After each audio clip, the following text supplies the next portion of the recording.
Card করি উপস্থিতির জন্য, সেই কার্ডও সে অটো ডাউনলোড সিস্টেমের ভিতর দিয়ে পেয়ে যাবে। তার মানে আমাদেরকে হ্যাসেল করতে হবে না যে কার্ডটা কিভাবে তার কাছে পৌঁছাবো, সে কিভাবে আসবে, এই জিনিসগুলো সব অটো হবে।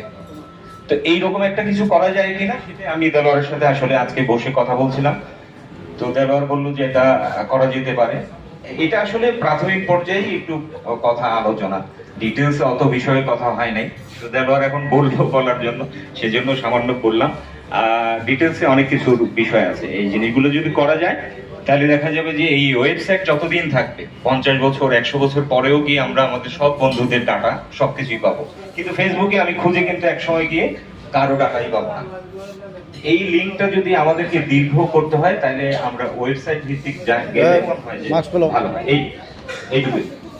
ধন্যবাদ। হ্যাঁ, ধন্যবাদ ধন্যবাদ। জিনিসটা আসলে মূলত আমরা আসলে আসি যাচ্ছি, আমরা এরপরে আমরা আমাদের অনেকগুলো জিনিস হারিয়ে যাচ্ছে। মূলত হচ্ছে আমরা আমাদের মৃত্যুর পরেও যাতে আমাদের এই সাতাশিটা উজ্জীবিত থাকে, আমাদের পরিবারের মাঝে আমাদের উজ্জীবিত থাকে।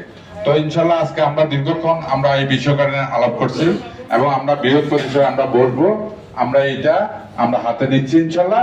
সবাই দোয়া করে। আপনারা কেমন কি বলেন? হ্যাঁ, ইনশাল্লাহ আমরা এটা হাতে নিব। ধন্যবাদ। আমাদের বন্ধু শিমুল কিছু বলবেন।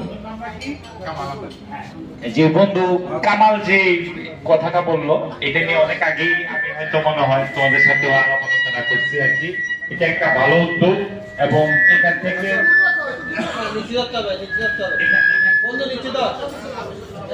এখান থেকে আমরা আমাদের বন্ধুর পার্সোনাল ডাটা, তার জীবনের বৃত্তান্ত আমরা পেয়ে যাব। এখানে খুঁজে বের করতে হবে না যে সে তার কি প্রয়োজন, সে কি অবস্থায় আছে। এটা আমি অনেক আগেও চাইছি। এখানে কিছু আমাদের ক্যাপাবল বন্ধু